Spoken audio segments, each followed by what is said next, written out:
Baik, Assalamualaikum warahmatullahi wabarakatuh.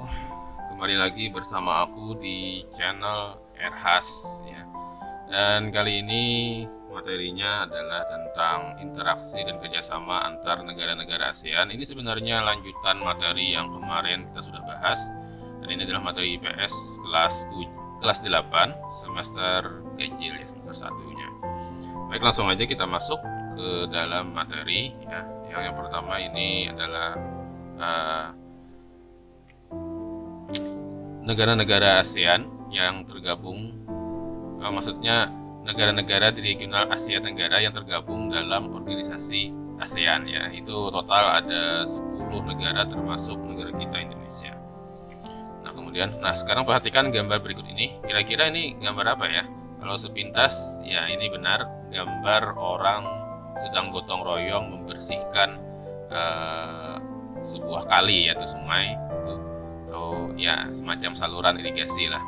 Nah, jadi gotong royong itu salah satu bentuk kerja sama. Gitu. Nah, kemudian apakah ini termasuk kerja sama? Nah, ini terlihat di sini ada yang mencontek gitu ya dalam ulangan. Mungkin beberapa di antara kalian ada yang pernah melakukannya. Ya, saya berharap kalian tidak melakukan itu lagi karena ini termasuk bentuk kerjasama yang dalam arti negatif. Nah, sekarang kenapa saya menunjukkan itu? Ya karena kita sekarang harus membahas tentang kerjasama. Pertanyaannya, kenapa kita harus bekerja sama? Mungkin kalian sudah tahu ya alasannya kenapa kita harus bekerja sama. Yang pertama karena kita manusia ini sebagai makhluk sosial ya, itu memerlukan orang lain untuk memenuhi kebutuhannya. Karena itu kita harus bekerja sama. Tidak ada satupun manusia yang bisa hidup sendiri dalam memenuhi kebutuhannya gitu ya. Kalaupun ada, biasanya kehidupannya pun tidak berjalan normal. Nah, dalam usaha memenuhi kebutuhan tersebut, manusia harus saling bekerja sama ya jelas. Kemudian, kerjasama itu adalah sebuah usaha yang dilakukan oleh beberapa orang atau kelompok untuk mencapai tujuan bersama. Nah, kemudian bentuk-bentuk kerjasama antar negara. Sekarang kita cakupannya lebih luas lagi. Jadi kerjasama ini sudah antar negara.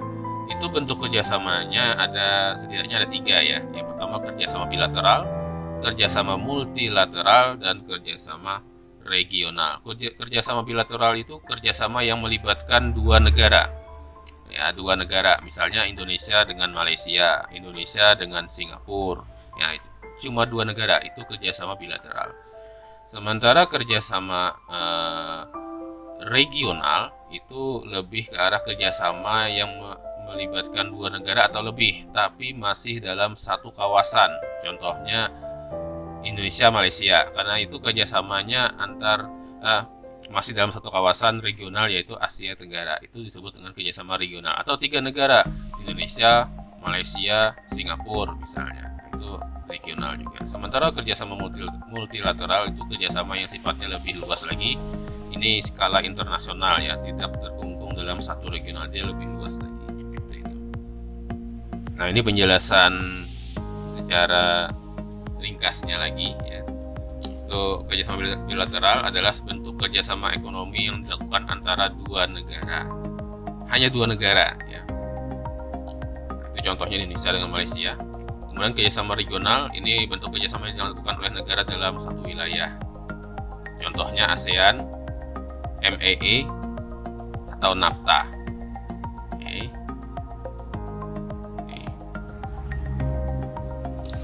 Kemudian kerjasama multilateral, ya. Kerjasama multilateral itu kerjasama antara 2 negara atau lebih.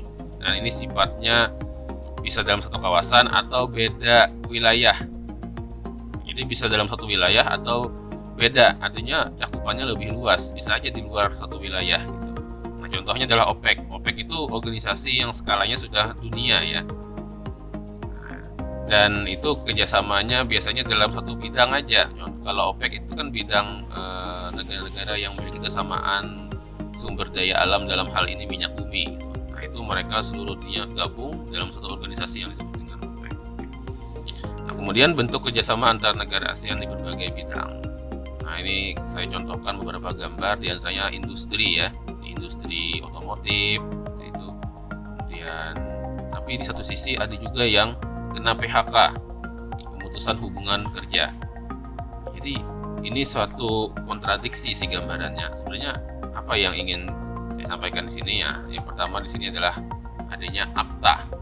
Nanti setelah belajar ini tentu kalian paham dari gambar itu tadi. APTA itu adalah ASEAN Free Trade Area, didirikan pada tahun 1992 di Singapura.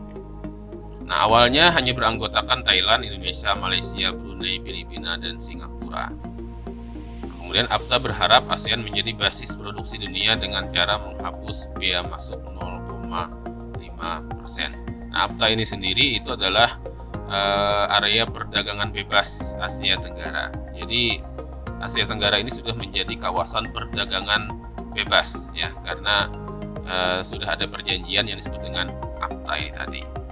Artinya apa? Indonesia boleh memasarkan produknya ke luar negeri, terutama ke kawasan Asia Tenggara seperti Malaysia, Thailand, Brunei, itu bebas saja. Dan sebaliknya, negara luar pun seperti Malaysia, Thailand pun bebas memasarkan produknya ke Indonesia karena sudah pasar bebas ASEAN.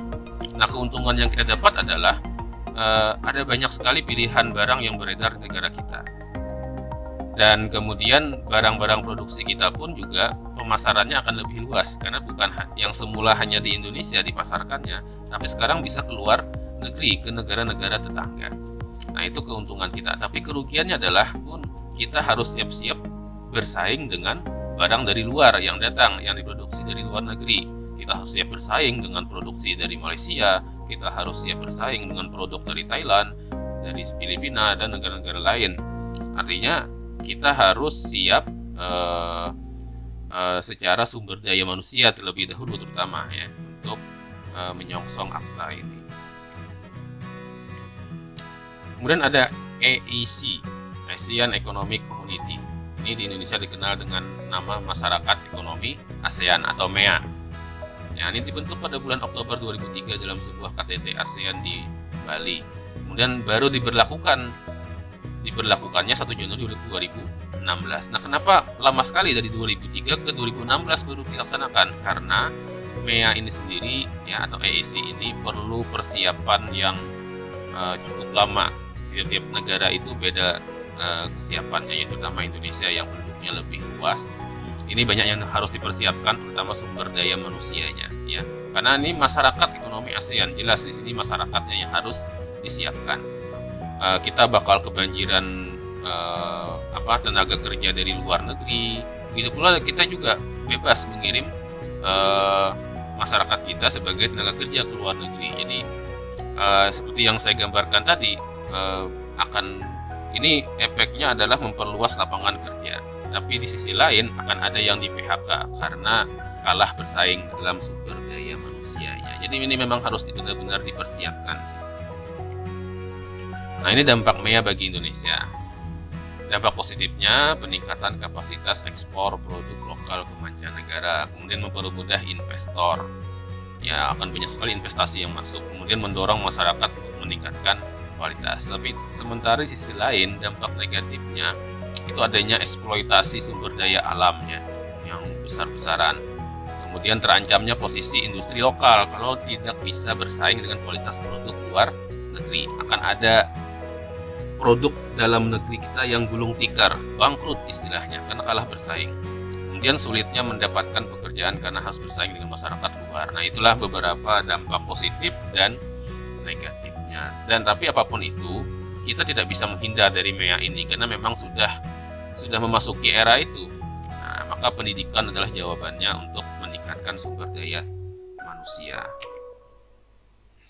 Baik, kita langsung masuk ke kerjasama ASEAN di beberapa bidang ya. Ini yang pertama di bidang sosial.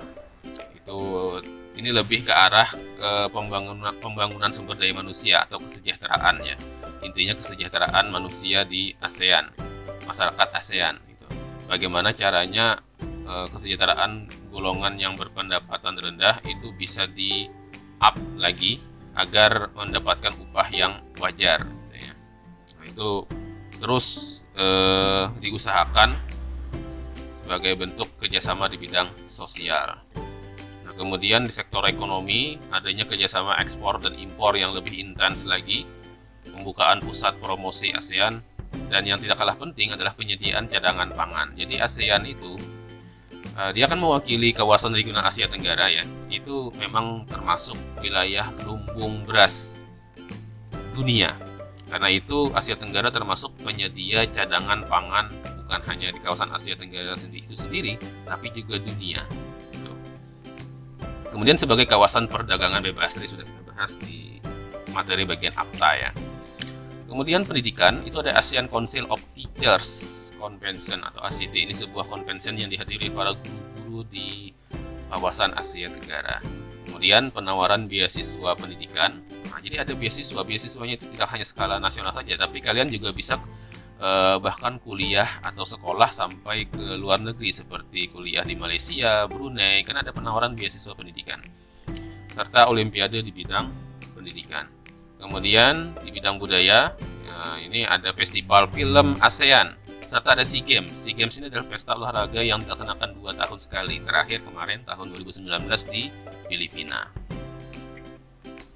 Kemudian keamanan, ini dibentuknya APSC atau ASEAN Political Security Community untuk menjaga keamanan dan kestabilan politik negara anggota.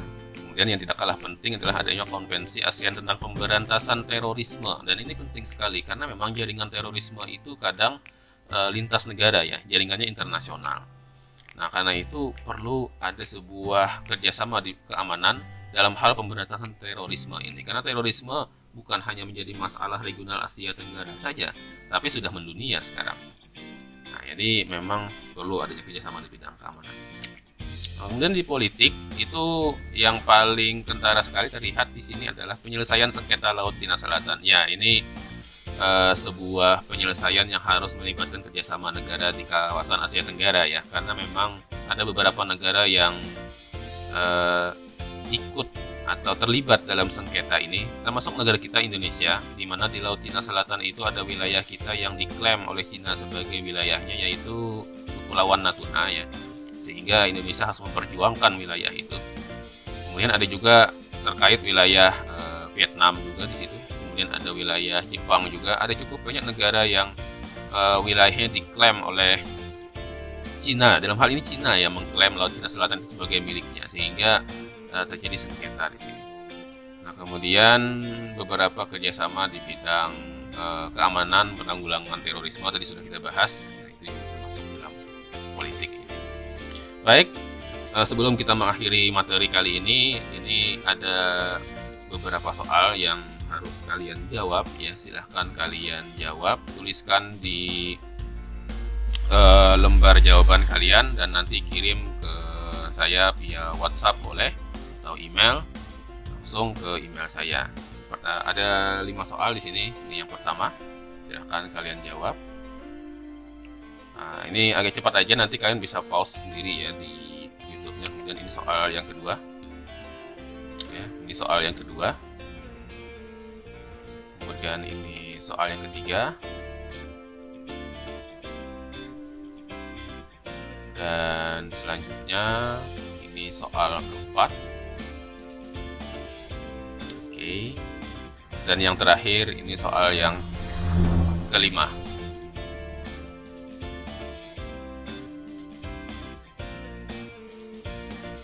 Oke.